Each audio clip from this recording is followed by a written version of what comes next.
Hello, this is Wyland with the FPV podcast, where we talk about the FPV community and everything we do with our radio-controlled machines. Before we get into the show, I just want to very quickly touch upon our Patreon giveaway.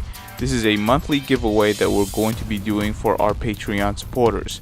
So we're going to be giving away a lot of great products. So if you're interested in supporting the podcast and being entered into the giveaway, please go over to fpvpodcast.com. That's fpvpodcast.com. Thank you so much for supporting the FPV podcast. Hello? Oh. You doing? Yeah, you're kind of like fading in and out there for a sec there. Okay. Should we chop video, or what do you think, man?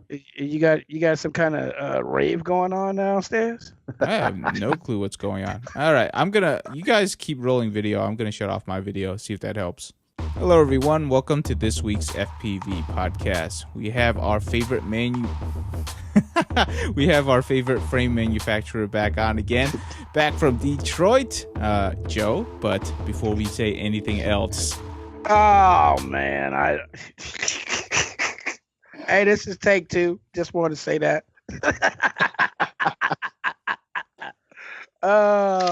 Anyway, peace, love, happiness. I hope you get out there and do some flying, enjoying the weather, whatever the case may be. But please enjoy your family. Spend some time with everybody. Spread the love around, because tomorrow they may not be here, and that's for real, folks. That's for real. Anyway, I'm glad to see you, Joe. I got the sticker on my long range thing, right? Yeah, here. Brother. I like that. Only the good get on that. Only the good. Only the good. Good to see you, brother. Good to see you. All right, Joe is one of our favorite frame manufacturers, and he's also a really good guy in the industry. He does a lot of stuff for everybody. Hey guys, thanks for having me along again. It's always great talking to you guys. Y and Junior. Right it's on. wonderful times. It's been a crazy year, and hopefully this year will be even crazier. I tell you what, Joe, it's been really cold here in Louisville, and we're kind of like halfway in the United States, in Detroit. How was your winter? Tell us a little bit about this. Our winter was cold. It was frigid. It was, we had like warm days that were turned up to like 60 and then all of a sudden back down to 30, So for FPV, it kind of sucked because it'd be like, all right, everybody, I know snow's on the ground, but it's warm. Let's go. Oh, shit. Hurry up. We got 2 hours before the snow comes.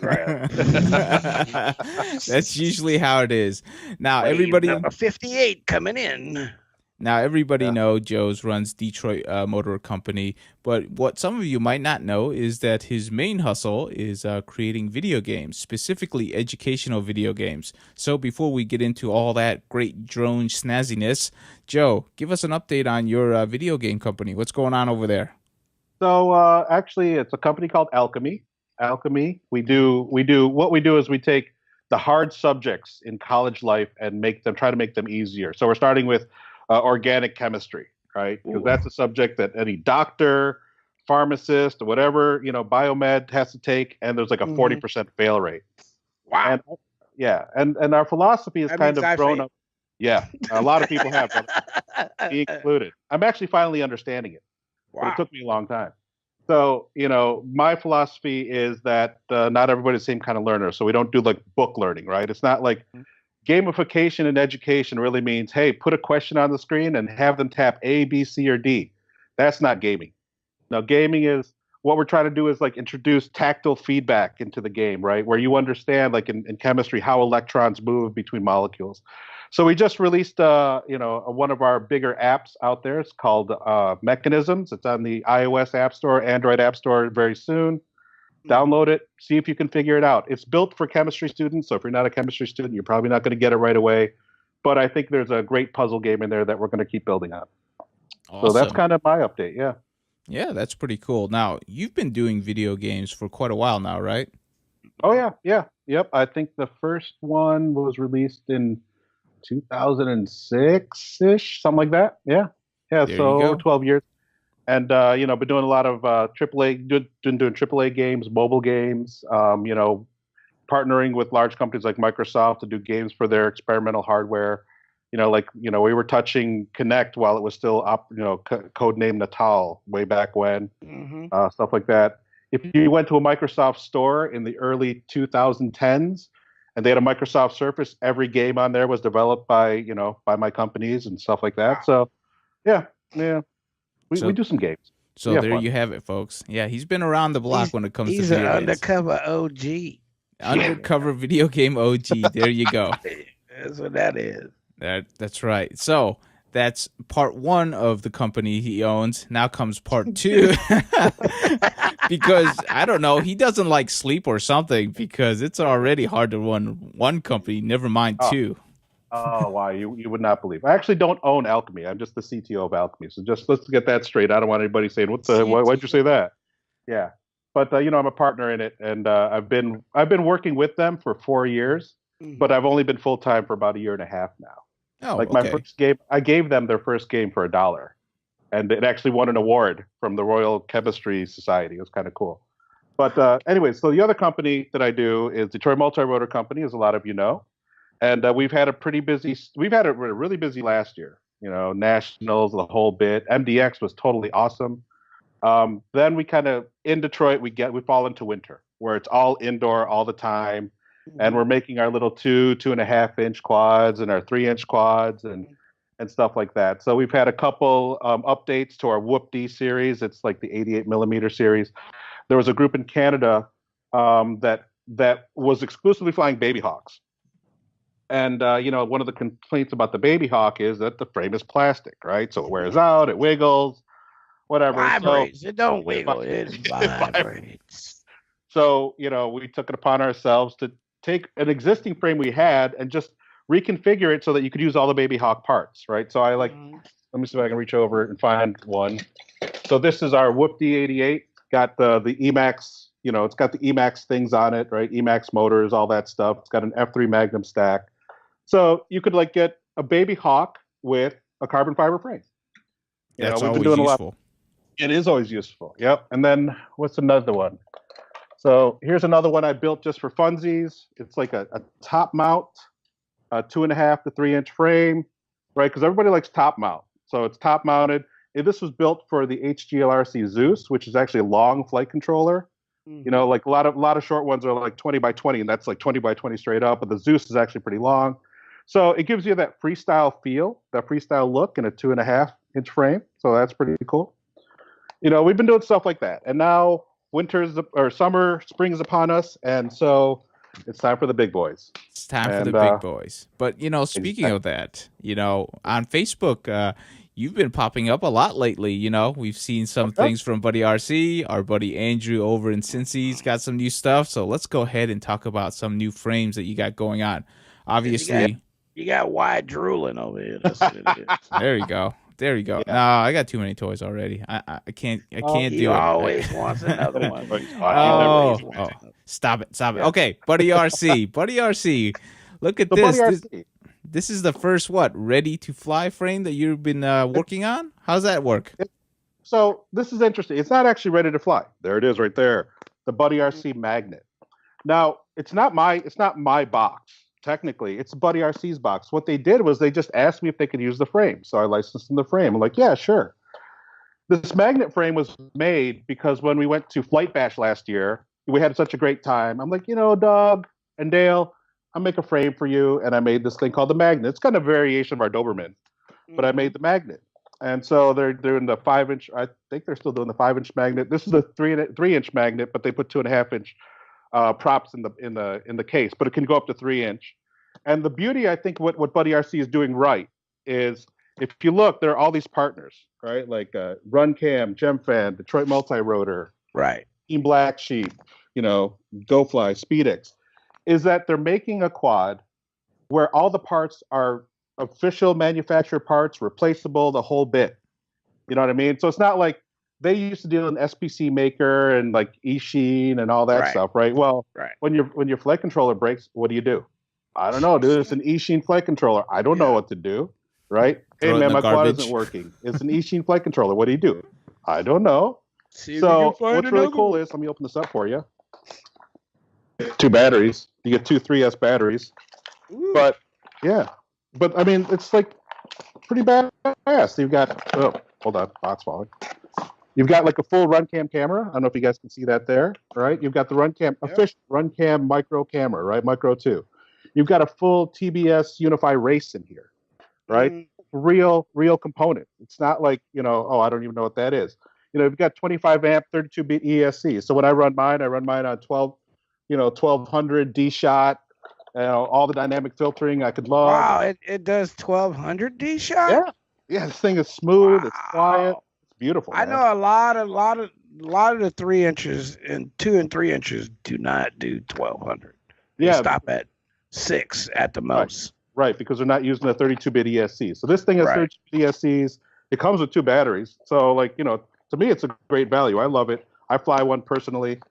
So yeah, that's it. So it's the Buddy RC Magnet Stretch 3-inch. Get it from buddyrc.com or DetroitMultirotor.com because they like us and we like them. And it's $199. $199. Yep, which is actually a really good deal considering there's 2 batteries in it. Yeah, that's competitive. 2 3-inch, 2 3S batteries. Yeah, and it can go to 3-inch, right? So if you look at some of the other quads that come down the pipe, they're like 2-inch only, 2S. I don't know if anybody has 2.5, but this frame was designed for 3-inch, and it rips. It's actually a very popular frame. It's what we call the Doberman Pup on the Detroit side, and it's a really popular frame. There are a lot of guys in Tennessee, believe it or not. I get a lot of orders for Doberman Pup out of Tennessee. There you go. Yeah, that's kind of interesting. I'm actually in search of the proper 2S frame right now. So we should talk. There you go. I've been watching the boys in Tennessee show out on those 2.5 inches, and especially running 2S. 2S, man. I was like, man, it's not that. Can't be that good, I've never had a 2S anything that was like, hey, wow, you know what I mean? And I built one very similar to Zombie Diesels and Bumperfly, bumpy FPVs, right? And somewhere in between the 2 of those, right? That's where I'm at right now, and I'm just like blown away. Like, I can't believe, I actually told somebody, dude, I could get rid of one of my 5 inches. I mean, because it's just economical. You know what I mean? Well, is it economical? I mean, motors are a little bit cheaper, I guess. Yeah. Yeah. Right? Batteries are a lot cheaper. Yeah, that's true. That's true. See, we've had a lot of experience with that small stuff because Ricky will not fly anything but small stuff. Right. So, we've had to make 3 and 4S, 3-inch machines. Right. So we can do that. He's been killing it. So he's been killing it. Yeah, he's been doing pretty good. He's that's a pretty great cool. pilot. Yeah, and what I really like about the Magnet is that it's actually a good looker. A lot of ready-to-fly frames straight out of the box. It's just like it's a black X, and that's about it. Yeah. But this one actually looks good standing still. Yeah. So it's got some really cool LEDs in the back too. I like that. Hold on. It looks like I don't a know horseshoe. if I have a battery. Yeah. It looks like a horseshoe, and when you turn it on, it's like the bottom parts are red, and there's 2 white lights, so it looks just like the Magnet. There you go. That to me that's pretty cool. So congrats to Doug and Dave for putting this together. I'm really, really happy about it, and look forward to working with those guys in the future for sure. It looks good. Yeah. There you go. Yeah. Check it out if you're into, if you're still into the small 2-inchers. It is getting a little warm out, so I'm sure people are going to be putting those away fairly soon. So let's talk. I don't know. Yeah, this thing will take 4S 3-inch props, man. 4S 3-inch props. Yeah. Okay. Hey. Let me say this. Why you remember that a team came to a big race with nothing but 3 inches. Remember that? Okay. And they when the one pilot that got to run one ran it like it was supposed to, he was fucking fast.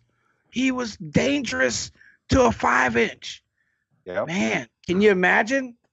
I agree. You know what? You're right. I saw it. But unfortunately, I will say this though. Like these small little quads, they're so nimble, they're less forgiving than a 5-inch quad if you're going at speed. Not. I can't vouch for that. You can't vouch for that? I cannot vouch for that. I don't know. I ran into a tree yesterday, wide open. I mean, No. I'm not talking about toughness. I'm talking about it. They're just twitchy. no. They could be. They could be. I agree with you. Why? I agree with you. They could be. They could be. Here's what I'm flying. I'm flying 130 millimeter ship with on 2S. So I'm utilizing the size to give me my stability, right? So I went a little wider, and it's a lot more stable.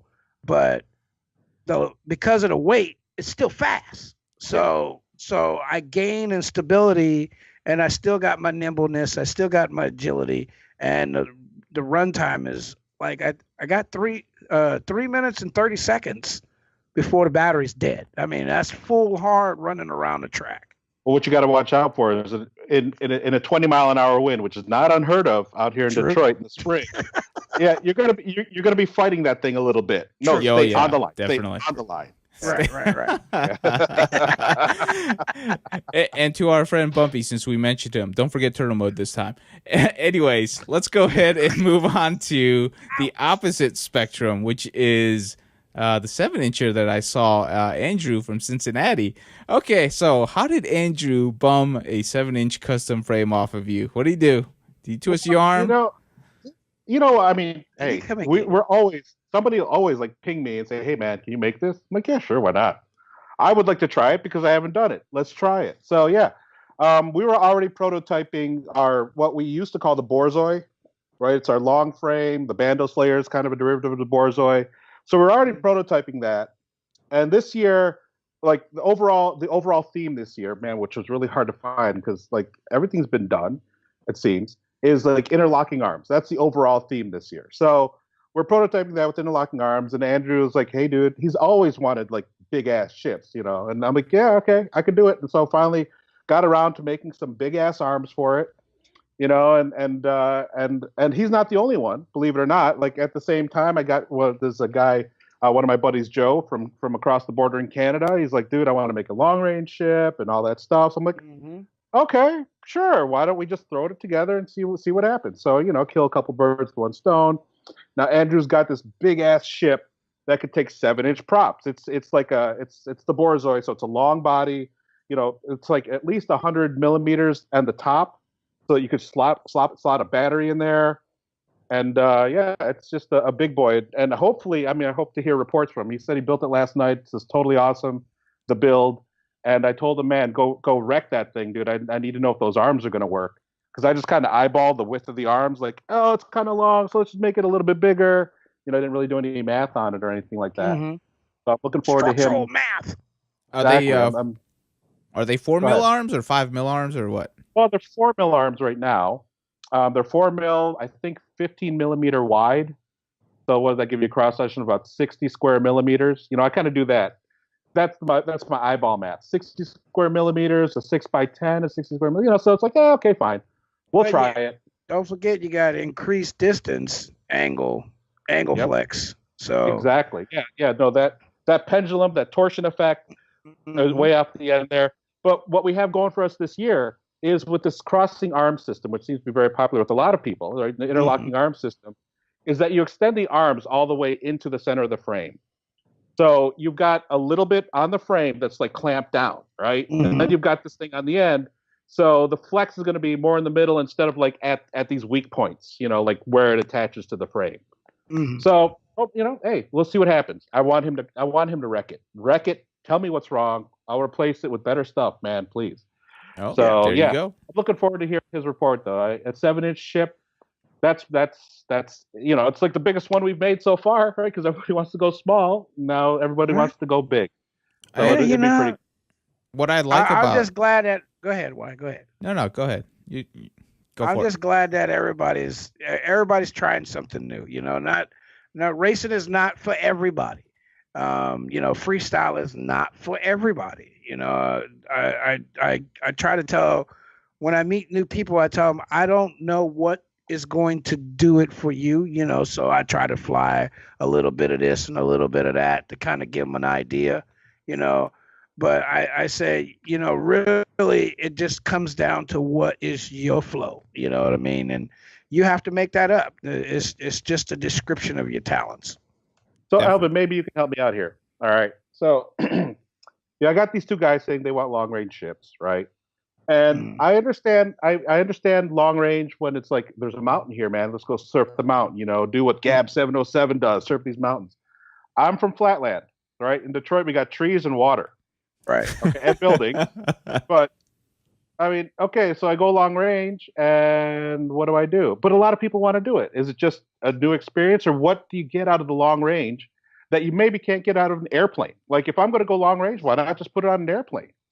Why? Well, okay, so I do a little bit of both. So for me, if I want what I consider anything outside of 2 miles is long range. You know what I mean? That's you're starting to, because after 2 miles, you really need to have a return to home system. You really need to. You could get behind something if I don't use it, but I've been doing this for a long time, so I take precautions not to fly down low. I check my altitudes on the typographical map from where I'm going, from where I take off to the point where I'm going and back. I'm making sure I'm doing all the stuff that a normal pilot would do in a full-scale aircraft do to prepare for a flight. They tell you to set a flight plan and then fly the plane. If you do that, you minimize the chances of you having issues and losing your ship. I have not lost one ship yet. And I say that yet. But I expect someday it's going to happen, and I'm going to walk home, with missing my stuff, But I practice that whole check things, and like NASA 10 times. If you can't duplicate it 10 times, you didn't do it right. And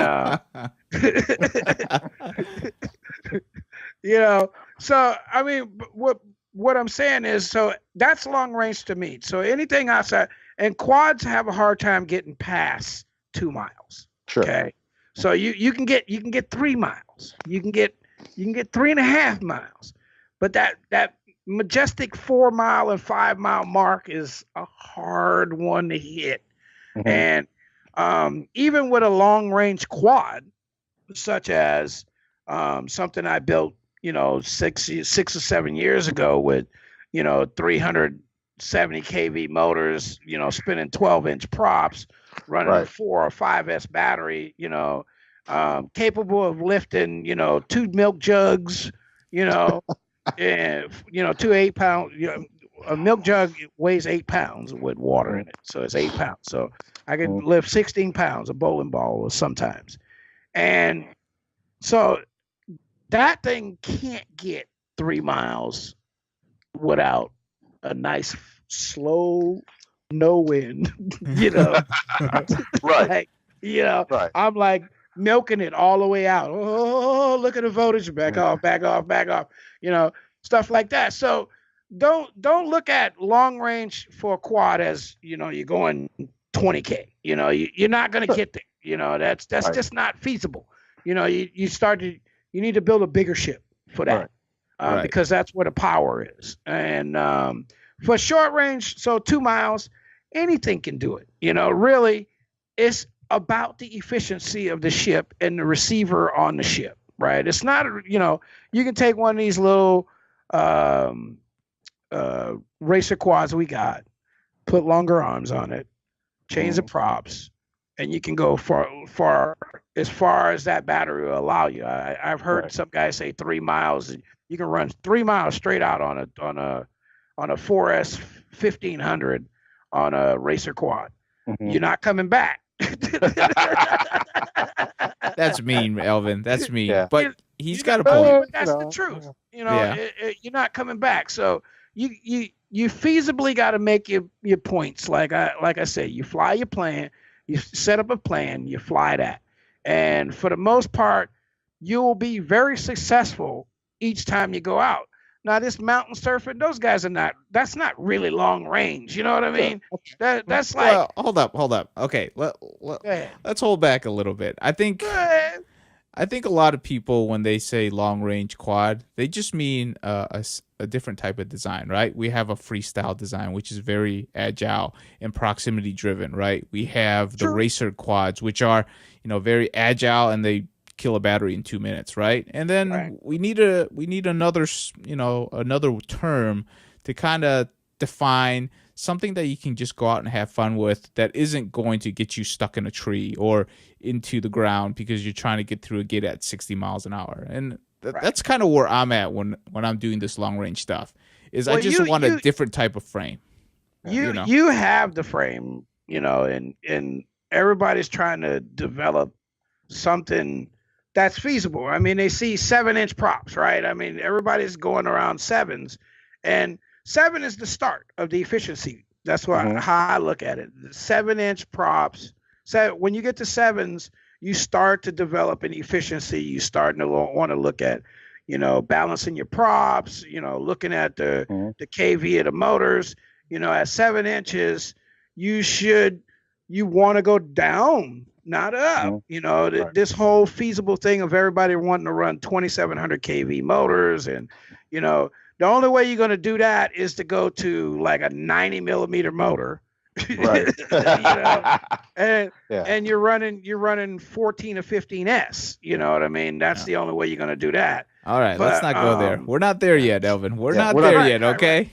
But go ahead. I'm saying, like, back to my point. Then for you, the thrill of going short range, medium range, whatever range you want to call it, is the fact that you've built a ship that can do it, right? You just want to cruise out there, hit your mark, come back home. Yeah, right? You're not flying 80, 90 miles an hour the whole time. You know what I mean? You're flying, you're cruising. You got the top down, the wind going through your hair, you're enjoying the view, wow, look, there's 4 people walking down that road over there, look. Oh wait, wow, look at that. There's a pond over there. I wonder if I could go fishing over there, stuff like that. That's what you're looking at. You're not looking at, oh man, let me get over 2 miles down the hill and do 80 miles an hour, because if you do that run, you're not going to make it back. I agree with you. And that's kind of my point, is like, okay, I could see, like, if I'm at a base of a mountain, I'm staring up at this mountain, and I'm surfing through the rocks, like, oh man, holy shit, there's a rock here, move there, move here, move here. That's totally one thing for that short, medium range, whatever you want to call it. I come from a flatland place where all we got is grass, trees, and water. Mm-hmm. So kind of based on what you were saying about long range, I think the thrill I would get out of it is, oh man, voltage. Can I hit that extra quarter mile? Voltage. Oh shit, better bring it back home. Right. And then doing it with your buddy. And then see that, and for me, that's the biggest. For me, like, I was just telling somebody this the other day. Everybody on the internet, all of these famous pilots, they get together. All of them shoot videos together, same place. Yes. But nobody shoots a video of all of them together. They all shoot separate video. I'm gonna do my thing. You gonna do your thing, but nobody shoots a video of them all flying together.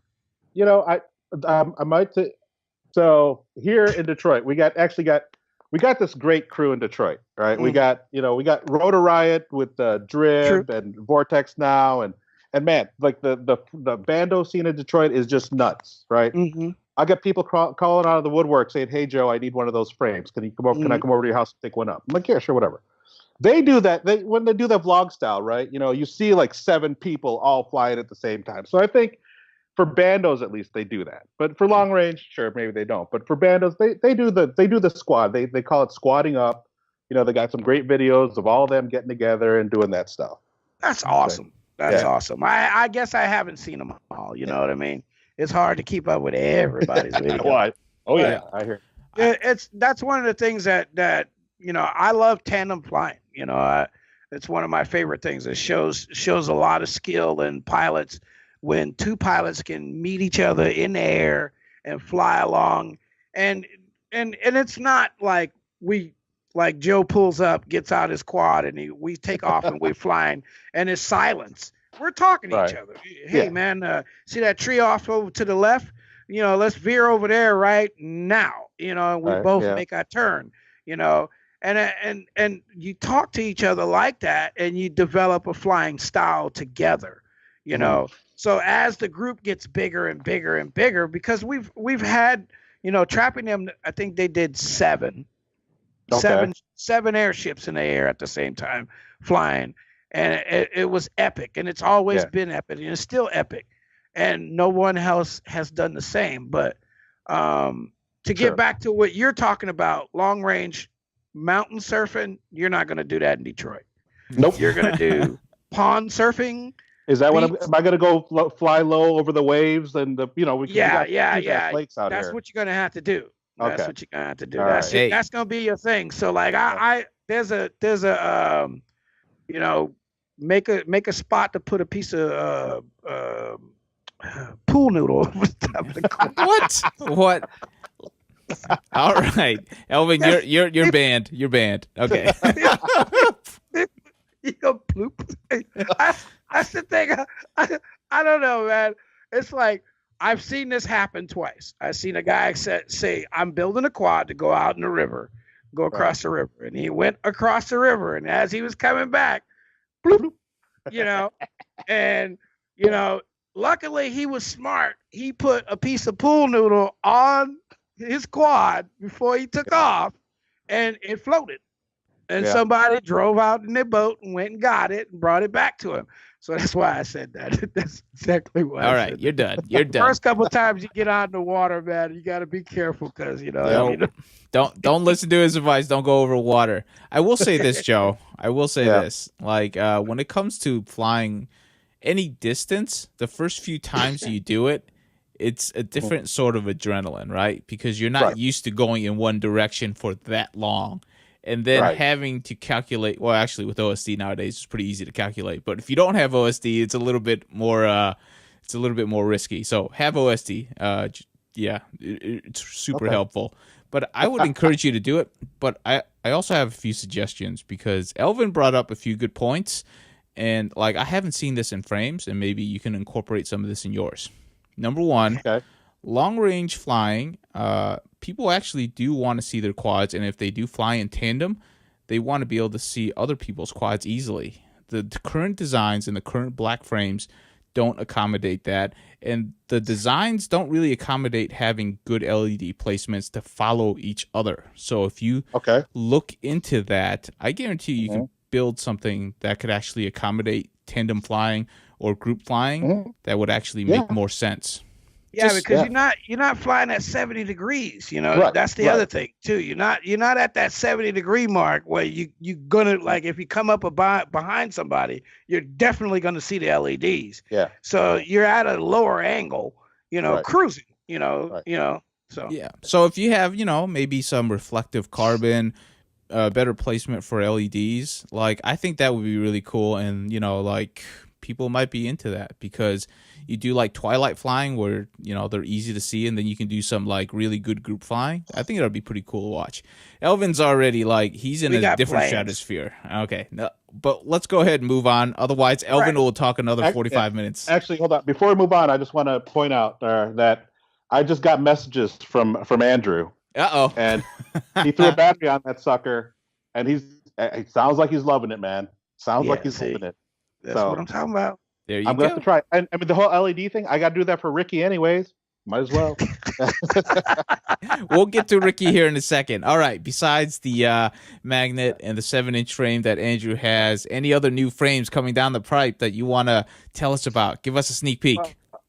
I'll give you a sneak peek. So, like I said, our whole thing this year is this interlocking arm system, right? Everybody's got interlocking arms because one of the biggest complaints about a DMR frame like a Doberman or something like that is that the arms get loose after a while, right? And so now what we've done is, much like everybody else, I'm not saying that I invented this, right? I did this independently, but I didn't invent the idea of interlocking arms. We're interlocking all the way down into the center of the frame, right, to give it that rigidity. Mm-hmm. It also gives it like this much meat before, so you got more carbon to play with, right? Like when I used to attach them to the end, really you had the carbon around the screw holes that was kind of holding that thing in. Now you've got a whole stick of carbon here, and that thing's not going anywhere. So because of the way that Terry flies, he wanted something that would top mount, right? So this is top mounting like a 1500 battery, right? There you go. Fits perfectly, gives you 2 battery straps. So this is like the top mount. You know, I talked about the longer base that like Andrew's flying right now, and you know, where you can top mount the battery, keep it really low and squished. We have another pilot, Bull FPV, out of Canada, and his thing is he wants these really, really, really small pods, you know, like 20 by 20 and a camera. That's it. That's all I want. I want this thing really light. So we're building different arm configurations for him, stuff like that. So all of our frames are going to be new again this year. You know, we're not stopping the old Doberman series, but you know, we're picking up a new series, and like all the other series we have, this one will be the interlocking arm series. So you know, we think it's pretty cool. We think it'll be a big thing this year because the everybody's kind of over the super light thing. I think I could be wrong, but I think everybody's over the super light. Super light is already done. Let's move on to something else. You know. That kind of thing. And so where do you go from, super light, we did super strong. Remember we had 8mm arms and ZMRs and, you know, 8mm flat arms. And everybody went, what do you call it? Where the rotate the arm 90 degrees. Oh, yeah, so the vertical. Yeah, the vertical. So we did, and we did the vertical arms. Oh, don't forget, we did the motor tilt, right? We did the motor tilt. Plus design. You can go follow Shen drones and that's to me still the plus design is one of the best designs for racing. We just don't have pilots that are used to it. It's a different way of flying. I agree. It feels a lot more like an airplane when you fly a plus design. Yeah. Yep. It throws a lot of pilots off. Why? So, like you said, where do you go? Right? Where do you go? I don't know where to go. Right? I'm scratching my head this year, like, gosh, we should put out something new because that's what we always do, and that's the fun part for me. So we've stuck with this cross arm design, and the beauty of one of the things about the cross arm design is last year, if you wanted like an X or a stretched X, I had 2 different sets of arms. Right? I had the X arms and the stretched X arms. Right? But the chassis was the same. And this year we're going the opposite because number one, supporting multiple sets of arms means you always have an extra set of something, right? That people don't need, right? And it's the 4mm stuff, so it's like the expensive stuff that you have extra of. So we're going to stick with one arm size. We can still do it. We can still do interlocking and stretch and regular X, but we're just changing the chassis, the body. Really, just the bottom plate is what my goal. Like all the top plates are going to be the same. They're all designed to carry a 1554S or a 1256S or something like that, sit there squarely on the top, you know, not sitting off the ends where you're going to taco your battery or anything like that. And we're just going to change the bottom plate. All the arms are going to be the same. It's going to swap out these bottom plates, and you get stretched. You'll get regular. You know, you'll get more room, less room, a 20 by 20 only, or 20 by 20 and a 30 by 30. So, and then it's like just carrying 2 or 3mm, like excess in 2 or 3mm. Which is easier to manage for me than having all this excess 4mm arms sitting there. You know what I mean? Because all the arms will be interchangeable with all the different systems. Okay. So, and that's how Andrew got his 7-inch frame. Like, yeah, no problem. I got 4mm on the table. Let's cut it. There you go. I didn't have to design anything. I just extended an arm. Yeah, that makes a lot of sense.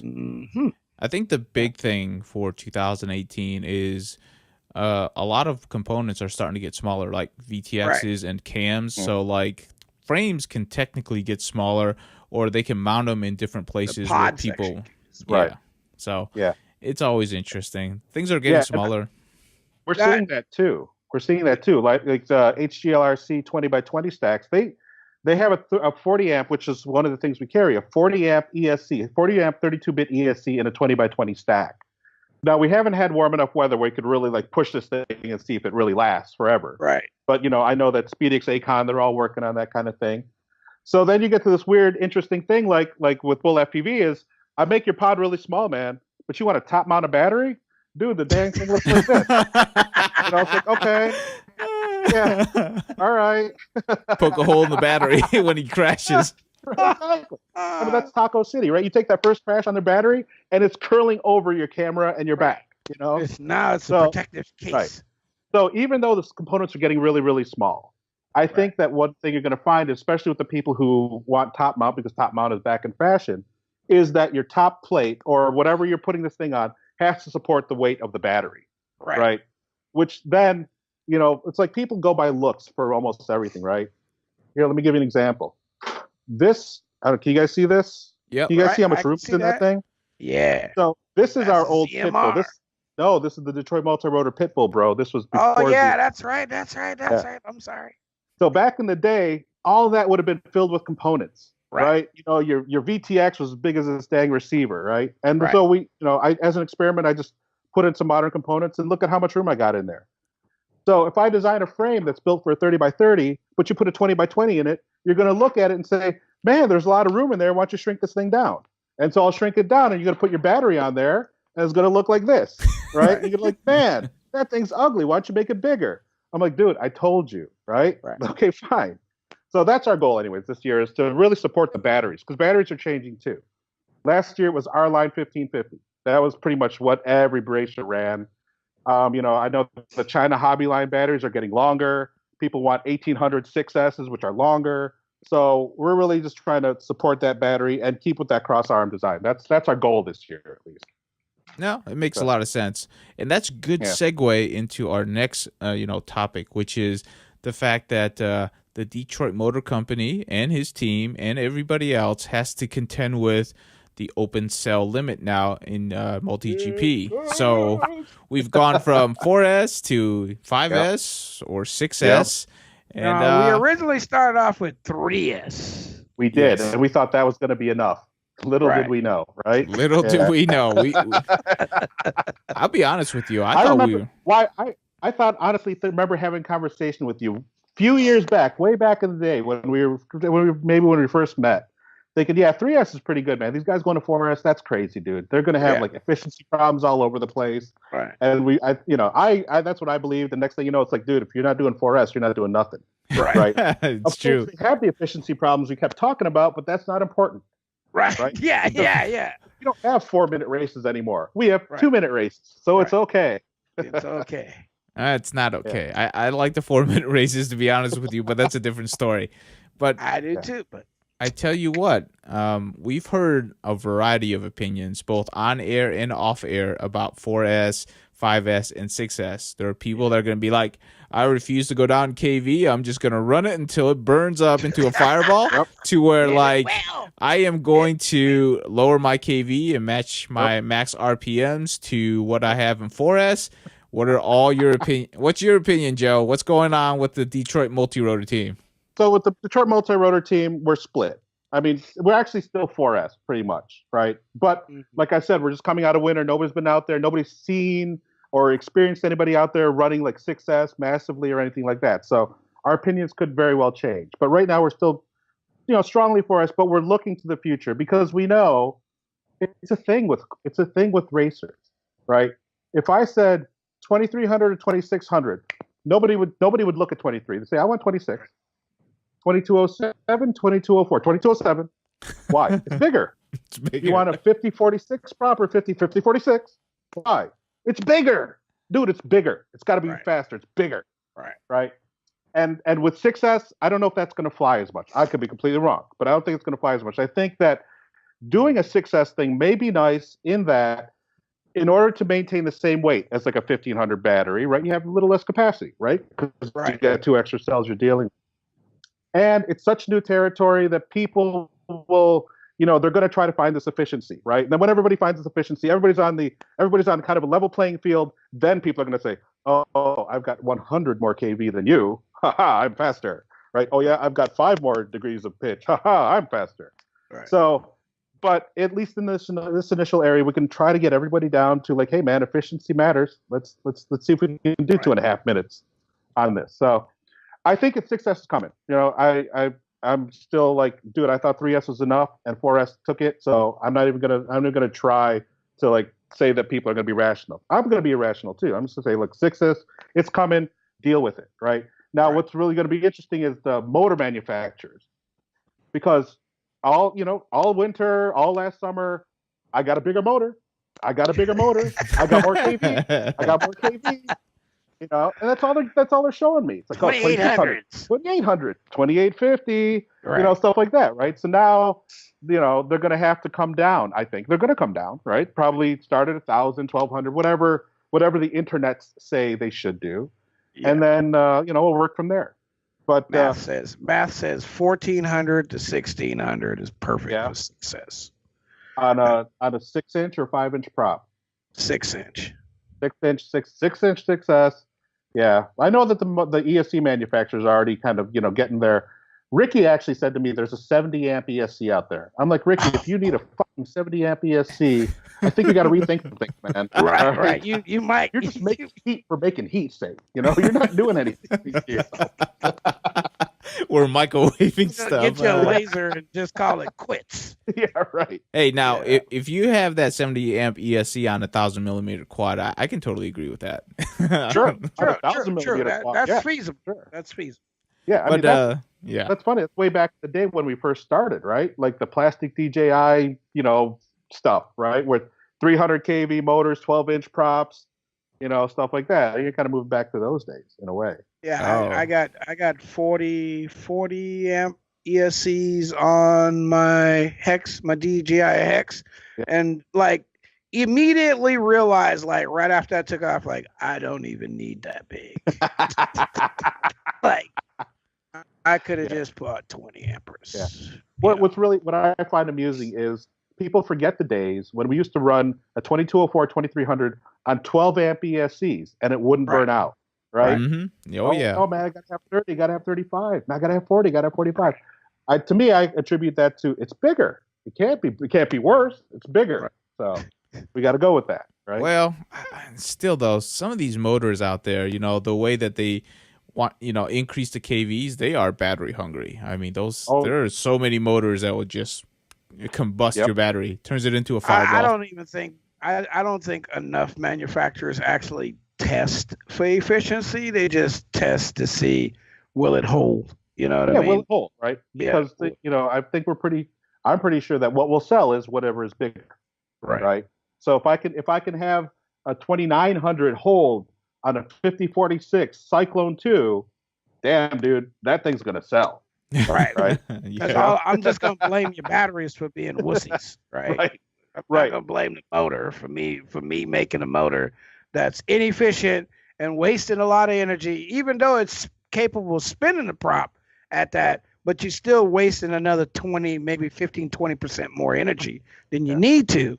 And, you know, I'm just going to sell it because I can make money. Yep. And the battery companies, they're happy too because, you know, you puff a battery, you're going to need a new battery. Somebody needs to do it. Well, that's true. But I do want to have a shout out to my buddy Miguel. Miguel is back at Tattoo doing the FPV stuff, so I'm really happy. You know, he left for a while, and now he's back. So I got my man Miguel back. Yeah. I got an invite to go down there and visit him. I need to do that. Yeah. Him and Zoe. That's what's funny is like both of them are like, come on down. Wait a minute, isn't Zoe in your neighborhood? Zoe's south of me. Okay, all right. 600 miles. Everybody's south of you. You're literally at Cali. She's in Cali. There's a whole nother statewide. I thought she was in Portland, man. I thought she was in Portland. She was here she was visiting. Oh, okay. All right. She came and visit. Okay. She had fun. She went home. Yeah. That's cool. Yeah, but Miguel's back. That's pretty awesome. I'm happy about that. Pretty cool. Yeah. Hey. I'm looking forward to seeing him. We're definitely going to be interested to see where your team ends up at the end of the year for battery cell counts. And also, I think people haven't seen it, but I think, you know, what you were talking about for frame design, I think the LiPo limit in terms of cells is going to determine some of your frame designs going forward. Because if we start actually cracking down on like really good, efficient designs, we could see a good speed boost and still see longer run times, which could determine, you know, like different frame designs. Because I don't know. We'll see where we are at the end of the day. Well, I'll say. Wait. I want to say this. I'm still looking for something that cradles my battery. You know, I mean, a ship that actually cradles the battery. We have the technology now, especially with the 20 millimeter stacks. I was just talking to a buddy of mine about this the other day. I said, what if you could put a 20 millimeter stack in the middle, put a 20 millimeter stack on both sides of it, and you only have six, you know what I mean? So the two in the middle is where the flight controller goes. And then you put this stack and that, like, I have the Lumineer. Hi, look, my granddaughter. Come here. Hurry up. Oh my God. Dude, that's your granddaughter? Yeah, this is my granddaughter. I don't see any resemblance to you, bro. That's a good thing. That's the mama. Oh, well. Hello. That's my daughter. That's your daughter? Yeah. Again, I don't see any resemblance to you, bro. That's a good thing. They're all gonna die tonight, man. Oh, okay. Now we got to end the podcast. Gee, thanks, Elvin. Somebody dial 911. Okay. Bye. They going home. They going They home. were visiting today. Anyways, we lost track of where we were. You were saying, Elvin, because you've probably forgotten by now. Yeah, I usually do. All right. I'm short-minded, man. I got a lot of things going on. All right. Joe, do you remember what you were going to say? Otherwise, we're moving on. I was going to say that, well, Elvin was talking about putting batteries all over the place, right? But Cradle. Yeah. We actually, that's one of our philosophies for this year is we know that batteries are going to change, right? With 6S, with 4S, with long batteries, different manufacturers, that we are going to cater to the battery. Like, we're going to make sure the battery is good. We're not necessarily going to cradle it inside, right? Okay. But we're going to try to, in our frames, provide enough space for the battery. Mm-hmm. Because you don't want your battery bending, right? And you're going to be trying out 7 or 8 different kind of batteries to see if they're any good. If I give you a frame that's designed just for like one battery and that's it, then I'm not doing you a service, right? You're like, well, throw that frame away. Let's get one that'll fall. Now I need a new frame that supports this big battery. Right. So that's one of our goals this year. Definitely. And it's going to be tough. I can tell that a lot of people are going to be burning through a lot of parts to figure out what they want. Because, like, let's face it, like the pros, they already know what 5-cell and 6-cell feel like because they've already done it. But I don't necessarily think they've hit the pinnacle of what it can perform at because the 5-cell and 6-cells were from leagues that, spec them to be that. Yeah. They didn't have room to experiment, whereas in MultiGP, it's all about experimenting, Like one of our favorite pilots, Brain Drain, like he builds unicorn quads, right? People will say this is impossible, and then he'll come over and he'll have that quad that can do it. And everybody's like, how did that happen? And you're like, well, I don't know. Brain Drain just does a lot of testing, and he just eventually figures it out. Like, you should see his he's old school, man. He's got a watt meter, all kinds of stuff. And I was just talking to somebody like, how many people do you know that actually weigh their quads? How many people do you know that weigh their batteries? How many people do you know that weigh their equipment before they put it on? I've torn ships apart just to switch out the screws to save 5 grams throughout the whole ship. You know what I mean? And I've done that with RC helicopters for sure, because that's the only way you can get an advantage over the other guy, especially in a drag race. That's the only way is to reduce your weight. And so everything goes titanium, you know what I mean? And you just, if you break something, you just throw that shit away and replace it. Yep. You can't get the screws out. Hey, that gets expensive quick, man. That gets expensive quick. It does.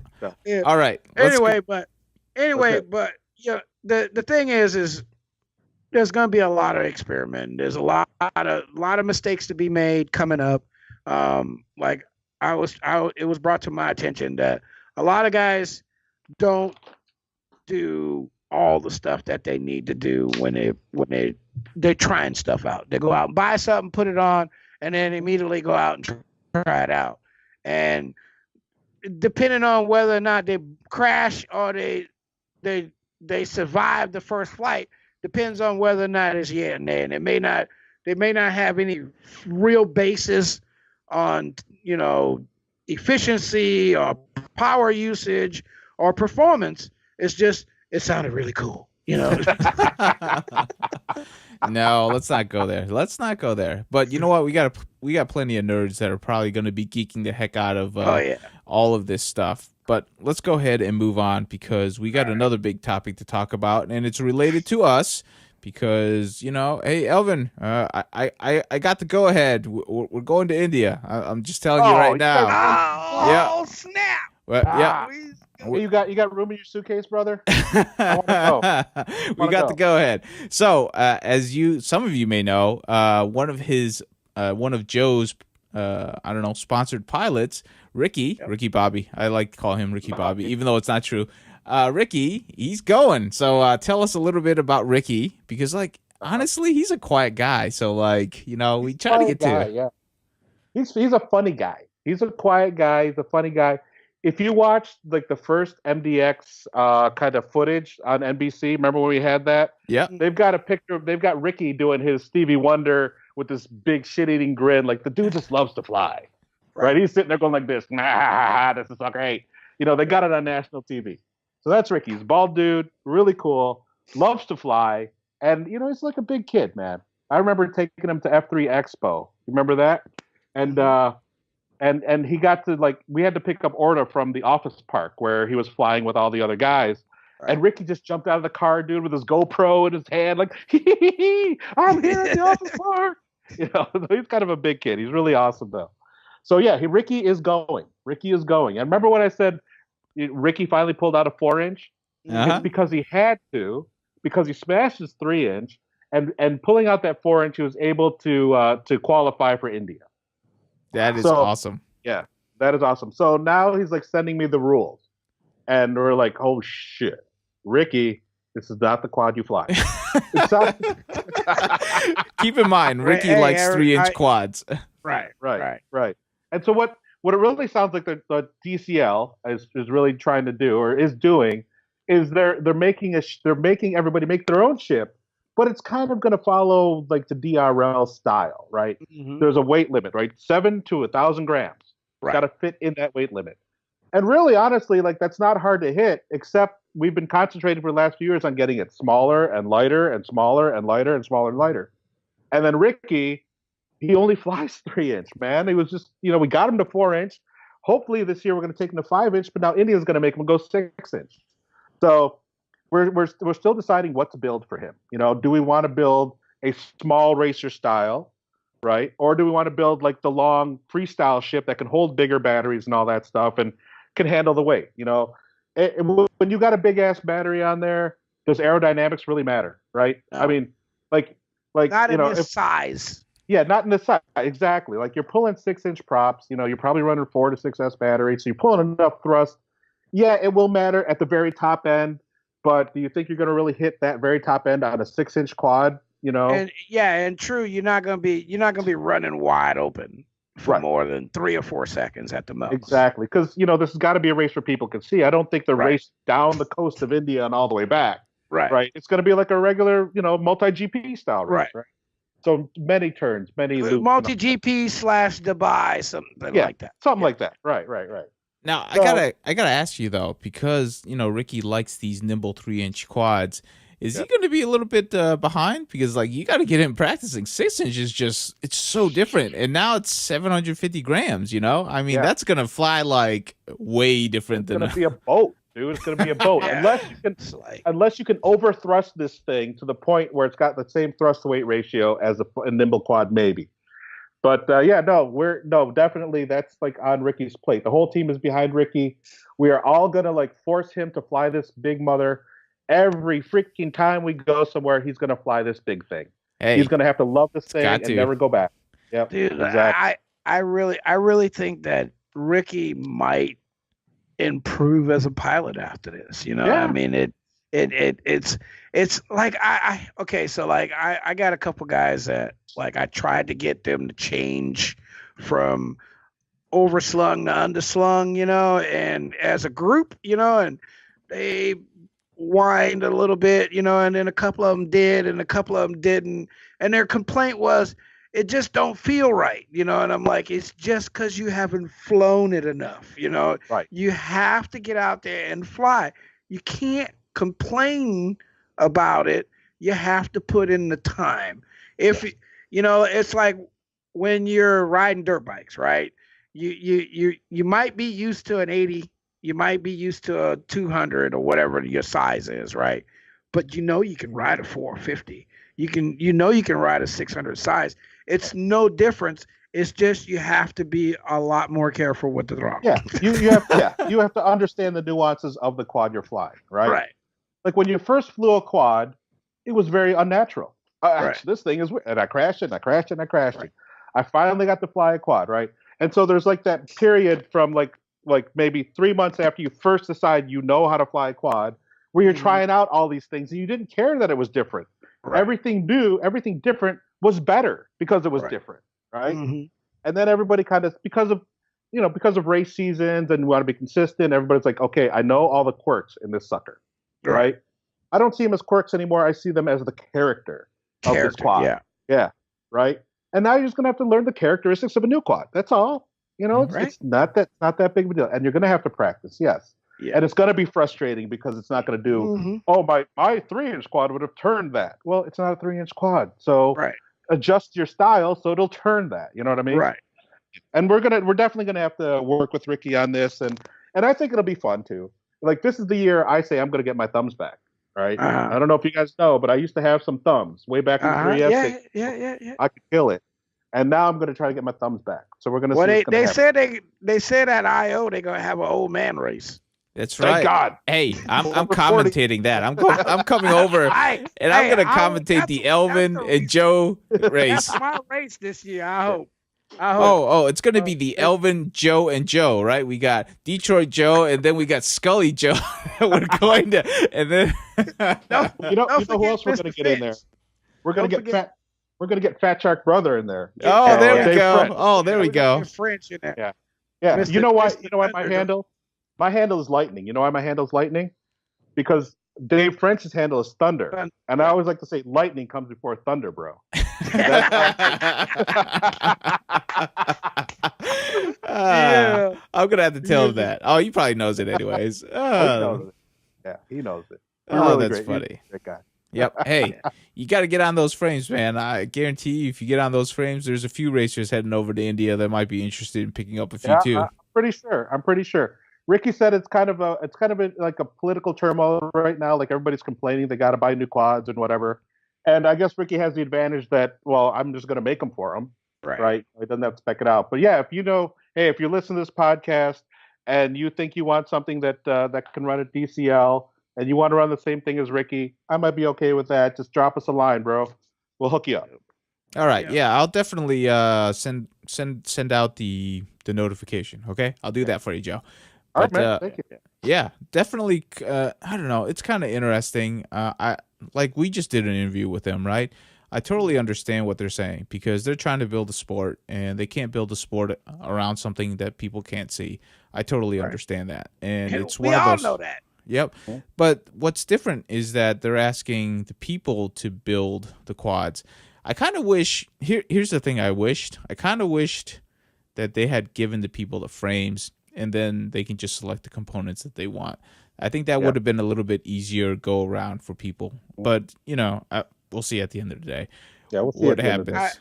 I'm sure if we see this event become an annual thing next year, it'll be the DCL, frame or whatever. You know what I mean? Right. And that's why I in the chat I said I don't see why a manufacturer doesn't capitalize on this and develop something specifically for the Smash, because you definitely have an opportunity to become the supplier. You know what I mean?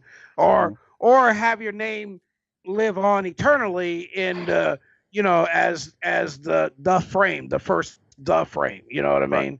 And Joe, you're real good at that, so oh dear, don't drag me into this one. I got enough. No, I know it's an expensive thing, but like I was saying, the India guys, there's a few of them. They're engineers, just a few, and by a few he means 90%. Right. They're highly capable of designing something that should be accepted as part of the DCL. Yeah. You know? Yeah.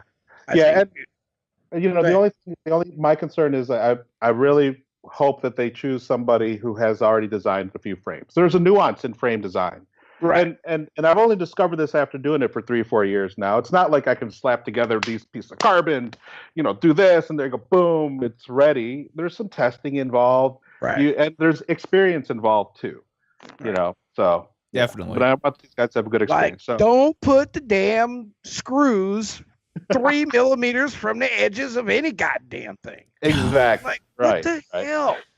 All right. See, like, I tell you what, I bring Detour Joe onto the show, and the cussing rule just goes right out the door between you two. I swear. Fucking All right. Elvin.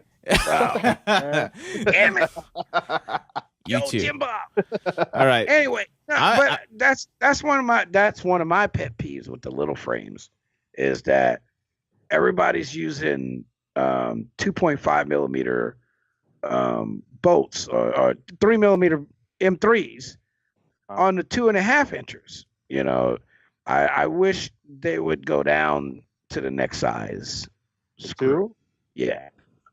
Well, Those are small, you know, man. hey, I know it's because the manufacturer has to carry 2 different sets of screws, and I understand that, but the larger screw can become a negative point. oh, it can. I'll tell you the exact reason why it's hard for me to put like 2 millimeter stuff in the frame, because we get our standoffs made by a company called Lintron out of Washington. Mhm. All right, we don't buy the Chinese stuff. We get them manufactured, a size for us. Mhm. And I asked them to do 2.5, to do 2 millimeter, right? Give me 2 millimeter, and it's not a standard size for them. So Right. then I got to like invest all this to get that 2 millimeter screw, right, or to get that 2 millimeter standoff. So that's the reason I don't do it. And I think I tried looking once in China and I couldn't find it, and then I just kind of gave up and said, whatever. I got all this 3 millimeter stuff. They can deal with the standoff, because our standoffs are actually really thin. They're 4.5 millimeter. They're made out of aluminum, and so they're still pretty strong. We have and average standoffs is 5 millimeters, right? Right. 5 Exactly. mil and 5.5. So and they do 5 mil round, which is really hard to get a hold of. Now Right. everybody does 5 mil knurled, which is better. Right. I agree. That's but better. then some of the knurled is tapered, and then it snaps right at the knurled points. Yeah. Right. Right. Yep. So Yeah. it's kind of like, yeah. Yeah. We found this that way back when we first started, man. It was like made in the USA because we're from Detroit and that's what we do. Right. And so I found this manufacturer and I haven't moved since. I just like, hey, Lintron, I need more, and they give me more. It's really beautiful. Yeah, it's just what makes me say that is because a lot of the ships that I've dealt with over the last 4 months, then going from the 2 to the 3 inch category, and the small racers, has been bad placement of those 3 millimeter holes, and stuff just snap, and you're like, but I wasn't even going, but and you understand that you're like, so like I've gotten to a point like if I open up a box and I see 3 millimeter screws on a 2.5 inch, I go, okay, now I got to look at this frame really good. Really good. I hear you, man. I hear you. It's tough. Right. But you know what? You can adjust, Elvin. I have faith in you. But let's go ahead. Man. Elvin, I don't know if he can adjust, dude. No, you're right. I don't know. Yeah, you're right. I was trying to give him. You guys have never seen me mad, so I adjust a lot.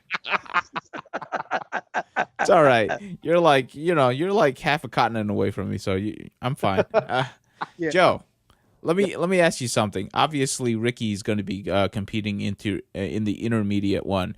Did you see a big difference when you were reading up on the rules between pro and intermediate? It didn't seem like there was much. No. And our strategy is to make Ricky a pro ship because it's pretty much the same damn thing. I think the only thing that was different is the pros are required to have 6-inch props, which they'll probably run anyways, and they need more LEDs. And that's it. 80 Everybody LEDs. needs a crossfire. Everybody needs a tramp. And yeah, that's it. It's just LEDs and motor and like a fixed size prop. Because I think for the pros, HQ is providing the prop, right? They're the only ones I know that have that size prop size, the 6x3.3. Yeah, no, I think that if everybody else correctly, at the day of the event, or when you get there, somebody is going to provide you the 6-inch prop. Nice. So you do your best to practice with whatever 6-inch prop you could find. When you get there, going to slap a new one on, which of course could throw off all the stuff, right? Oh well, shit! Now that prop doesn't work good with this motor. Hey, then I would suggest you guys. I have some, but you can't have mine. Wow! Everybody's got their price, man. Everybody's got their price. Get you some of them HQ 6x3.3 props, you guys. That's what they're going to be using. Just order them. Everybody, HQ's been making them for 5 years. Yeah. Are you sure that they're HQ 6x3.3s? I'm pretty sure. My impression was that it's like a new prop.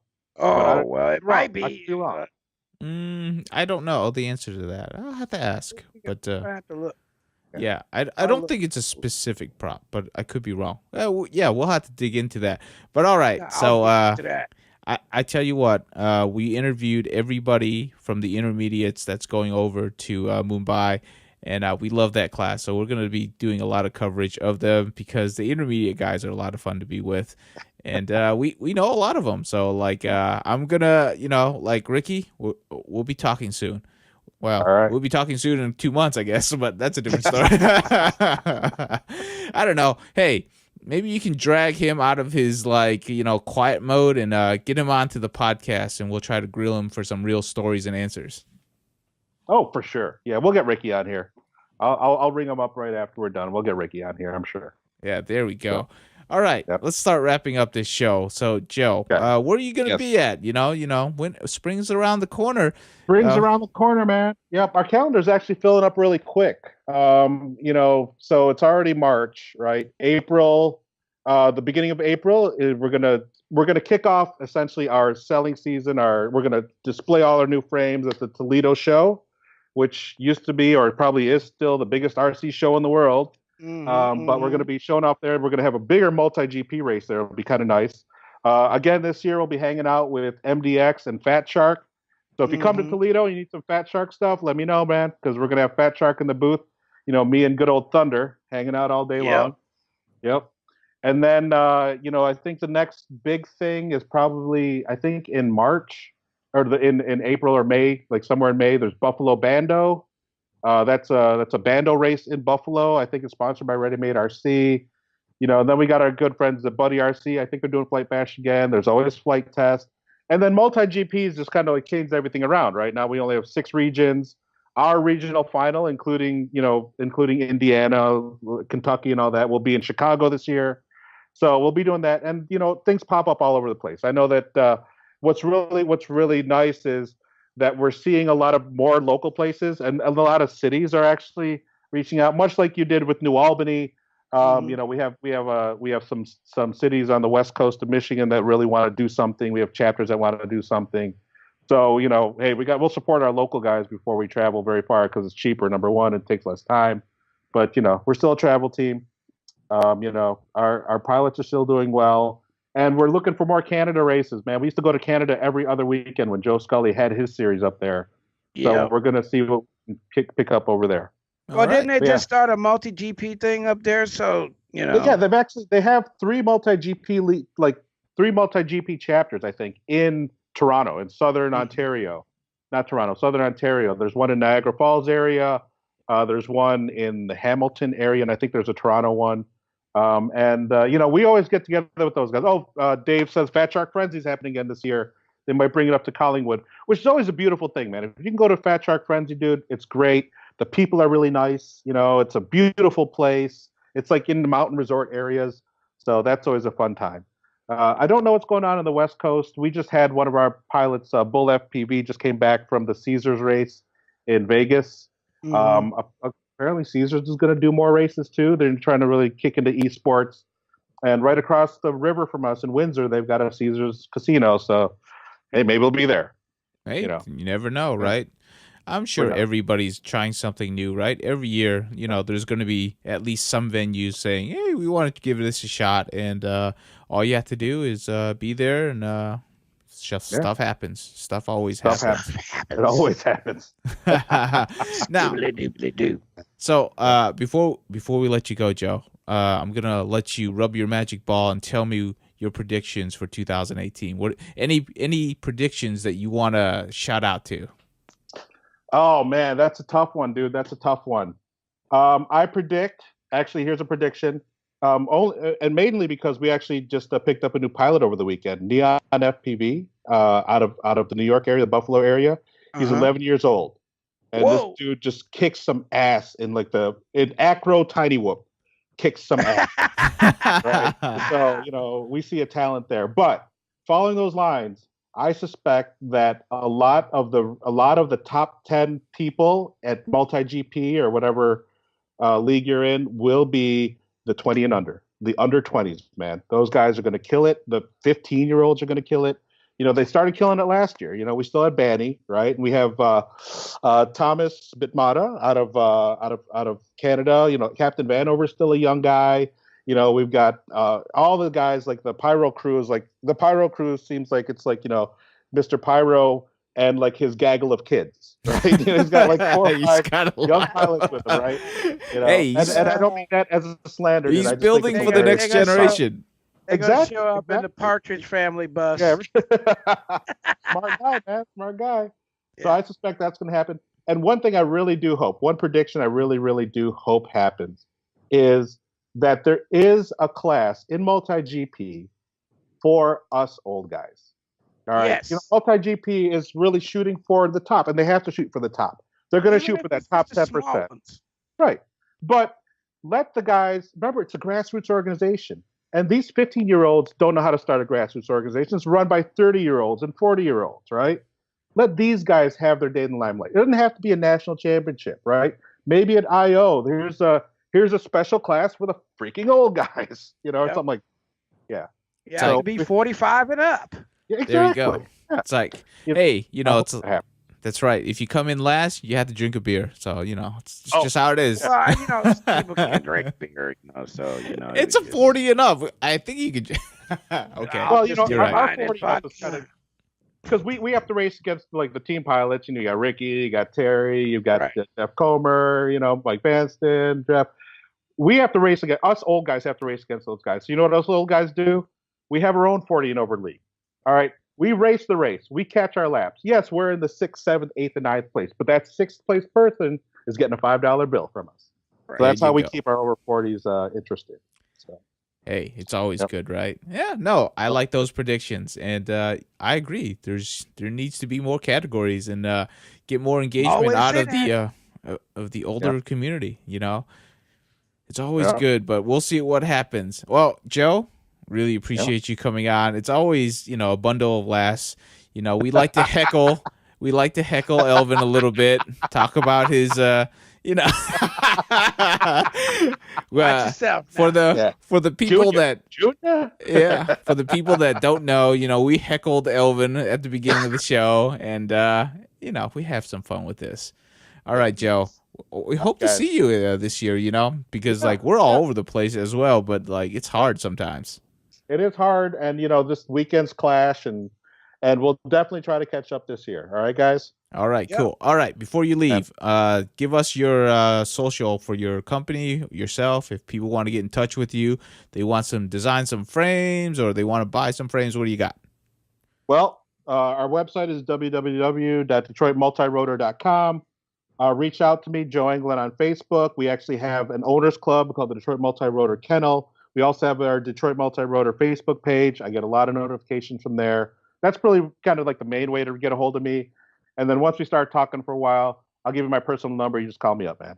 All right. I love talking to people. He does. And he doesn't sleep. He's kind of like Trappy. He's just up all hours.